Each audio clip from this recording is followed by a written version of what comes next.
এবার আমরা গ্রামার সেকশনে আসি। গ্রামার সেকশনে কি আছে? ফ্রেজাল ভার্ব প্রথমত। তো এই ফ্রেজাল ভার্ব পড়ার আগে ফ্রেজাল ভার্ব বিষয়ে একটুখানি ছোট করে বলি। ফ্রেজাল ভার্ব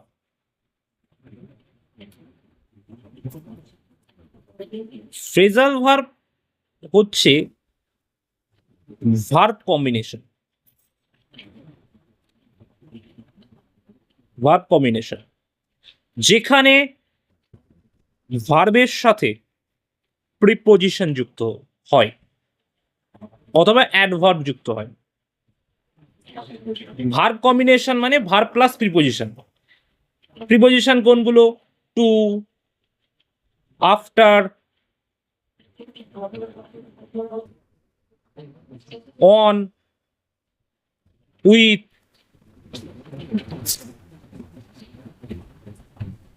এইগুলো হচ্ছে প্রিপোজিশন এটসেট্রা, আরো হতে পারে।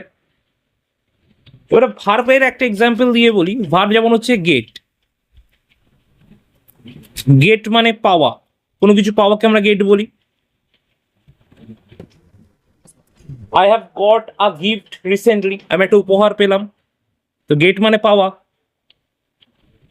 তো গেটের সাথে যখন আমি প্রিপোজিশন হিসেবে আপ যোগ করছি, তাহলে গেট আপ। গেট আপ মানে কি? ওঠা, ওঠা। ঠিক তেমন ভাবে আমি যদি বলি লুক, লুক মানে দেখা। এর সাথে যদি আফটার অ্যাড করি, লুক আফটার মানে দেখাশোনা করা, মানে টেক কেয়ার। ঠিক এমন ভাবে কিন্তু বিষয়টা চেঞ্জ হয়ে যাবে। অর্থাৎ ফ্রেজাল ভার্ব কিছুই নয়, is nothing but a verb combination. That means verb plus preposition or verb plus adverb. যদি ভার্ব যেমন ভাবে আমরা বললাম যে যে একটা ভার্ব যদি নিই গেট, এই গেট মানে পাওয়া, কিন্তু যখন গেটের সাথে আপ যুক্ত করছি তখনই কিন্তু তার মানেটা চেঞ্জ হয়ে যাচ্ছে। মানে phrasal verb is a verb combination where the meaning of the verb is totally changed। অর্থাৎ ভার্বের যে মানেটা সেটা টোটালি কিন্তু চেঞ্জ হয়ে যাবে। তো এই জিনিসটা কিন্তু খেয়াল রাখতে হবে। এবং এই ফ্রেজাল ভার্ব মূলত ইউজ করা হয় স্পোকেন পার্সপেক্টিভ এবং হচ্ছে ইনঅফিশিয়াল পার্সপেক্টিভ। ফ্রেজাল ভার্ব ক্যাজুয়ালি ব্যবহার করা হয়, কিন্তু অফিসিয়াল পার্সপেক্টিভে এই ফ্রেজাল ভার্বের ব্যবহারটা কিন্তু খুব কম থাকে। মানে অফিসিয়াল পার্সপেক্টিভে ফ্রেজাল ভার্ব খুব একটা ব্যবহার করা হয় না। তো এটা আমরা জানলাম যে ফ্রেজাল ভার্ব বিষয়টা আমাদের কিছুটা জানা গেল। এরপরে আমরা টেক্সটের যে গ্রামার আছে সেখানে আসি।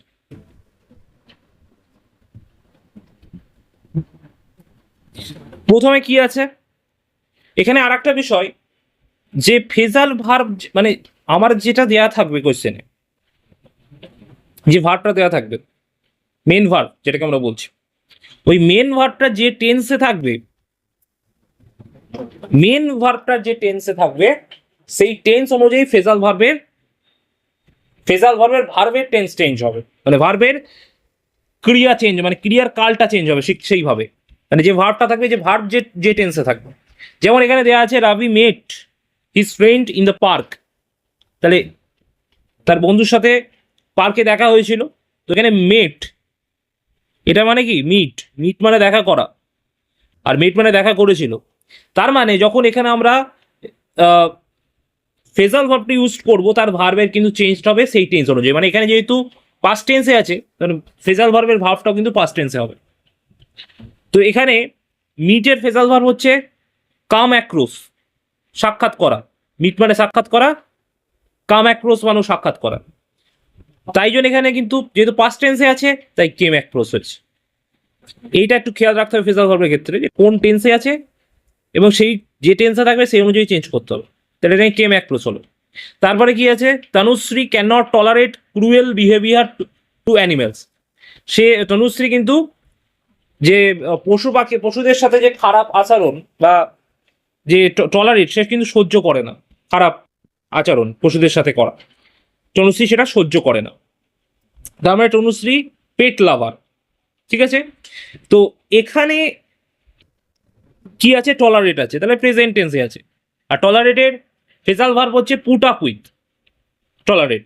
তো তাই জন্য আমরা পুট আপ উইথ এখানে ইউজ করলাম। যদি এটা পাশে থাকতো টলারেট যদি পাস্ট টেন্সে থাকতো এটা, তাহলে কিন্তু পুট আপ উইথই হতো, কারণ পুট আপ উইথ মানে চেঞ্জ হবে, মানে প্রেজেন্ট ফর্ম পুট, ভার্ব এখানে। তো পুটের প্রেজেন্ট ফর্ম পুট, পাস্ট ফর্মও পুট, পাস্ট পার্টিসিপল ফর্মও পুট। ঠিক আছে, তাহলে এটা হয়েছে। আচ্ছা, তারপরে আছে হচ্ছে হিজ প্রপোজাল ওয়াজ রিজেক্টেড। এখানে রিজেক্টেডটা কি আছে? পাস্ট পার্টিসিপলে আছে। তো পাস্ট পার্টিসিপলে আছে, এটা প্যাসিভ ফর্মে আছে, বোঝাই যাচ্ছে ভয়েস চেঞ্জের ক্ষেত্রে। তো পাস্ট পার্টিসিপল ফর্মে আছে, তার মানে আমাকে যে ফ্রেজাল ভার্বটা যেটা থাকবে সেটাও কিন্তু আমাকে টেন্স অনুযায়ী যেহেতু চেঞ্জ করতে হবে, তাহলে পাস্ট পার্টিসিপল আছে, সেটাও কিন্তু পাস্ট পার্টিসিপল হবে। তো এখানে কিন্তু যেহেতু রিজেক্টেড আছে, তাহলে রিজেক্টেড যে ফ্রেজাল ভার্ব সেটা হচ্ছে টার্ন ডাউন। তো এখানে টার্ন ডাউন আছে, যেহেতু পাস্ট পার্টিসিপল আছে তাই টার্ন ডাউন হলো। ফ্রেজাল ভার্বটা কি হলো? Turn down. ঠিক আছে, পাস্ট পার্টিসিপল হয়ে গেল।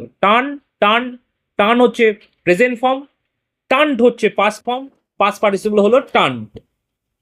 তাহলে টার্নড ডাউন হয়েছে, যেটাই থাকবে যেরকম ফর্মে থাকবে সেরকম ফর্মে করতে হবে, যেহেতু এটা পাস্ট পার্টিসিপল আছে আমাকে পাস্ট পার্টিসিপলই করতে হবে।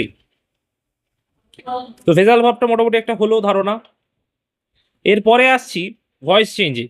প্রথমে কি দিয়েছে? লক দ্য ডোর। নিয়ম বলেছিলাম যেভাবে সেরকমভাবে করতে হবে। তাহলে লক দ্য ডোর আছে, তাহলে এখানে কি বন্ধ করতে হবে? দরজাটা বন্ধ করতে হবে। তাহলে শিখিয়েছিলাম যে এরকম ধরনের সেন্টেন্স থাকলে কোনো রকম আদেশমূলক বা সাজেশন ভিত্তিক বা অথবা আমরা direct you are ordered to lock the door, you are suggested to lock the door, এরকমভাবে বোঝালে, অনুরোধ বোঝালে, এই সমস্ত সেন্টেন্সের ক্ষেত্রে কিন্তু আমরা লেট ইউজ করতে পারি। অথবা আমরা direct you are ordered to lock the door, you are suggested to lock the door, এরকমভাবে লিখতে পারি। তবে যেটা স্পেশাল, মানে যেটা বহুল প্রচলিত, মোস্টলি অ্যাপ্লাইড, সেটা হচ্ছে লেট ব্যবহার করে করতে হবে। তাহলে প্রথমে কি করতে হবে? এখানে যেহেতু যেটা আছে, কি বন্ধ করতে হবে? দরজা বন্ধ করতে হবে। দরজাটা অবজেক্ট, তাহলে অবজেক্টের আগে আমাকে কি করতে হবে? লেটকে ইন্ট্রোডিউস করতে হবে, লেটকে আনতে হবে।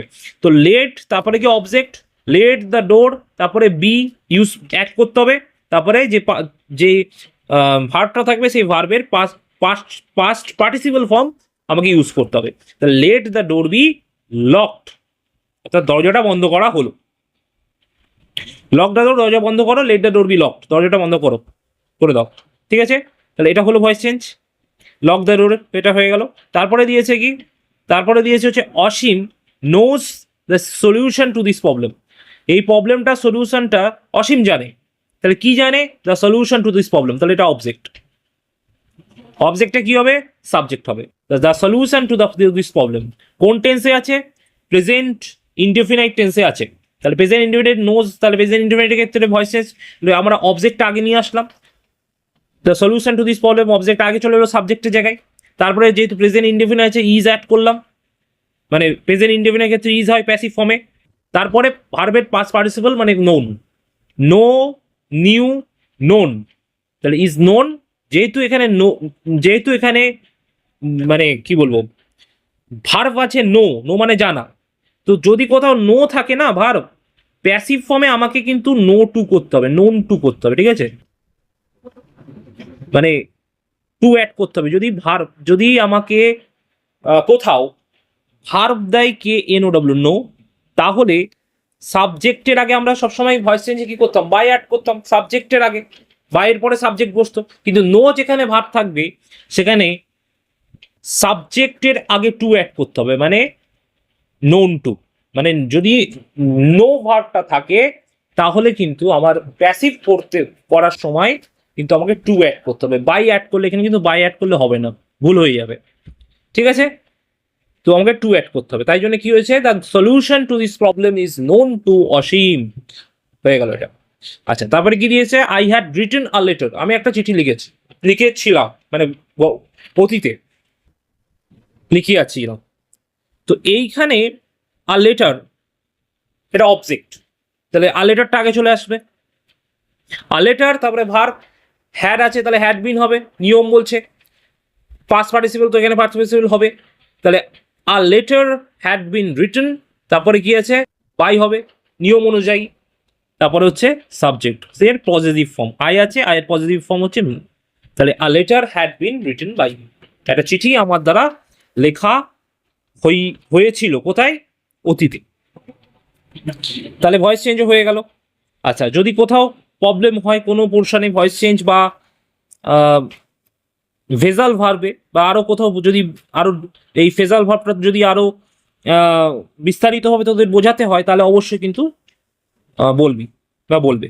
ঠিক আছে? তাহলে তাহলে এখানে আমি, তাহলে আমার ফেবেলটা তাহলে কিন্তু পুরোটা হয়ে গেল।